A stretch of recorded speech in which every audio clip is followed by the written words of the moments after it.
വരുന്നു. ചോറ് കൊടുക്കാൻ ആരുമില്ല, അതുപോലെ കുടിപ്പിച്ചെടുക്കാൻ ആരുമില്ല. വാപ്പിയും മരിച്ചു, ഉമ്മയും മരിച്ചു. മുത്ത് നബി സല്ലല്ലാഹു അലൈഹി വസല്ലം നമ്മുടെ നബിക്ക്.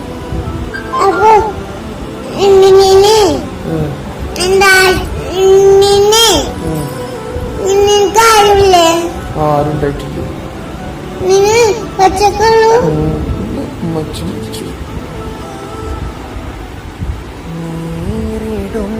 ഉമ്മച്ചി മരിച്ചു, ചെറുപ്പത്തിൽ ആപ്പി മരിച്ചു.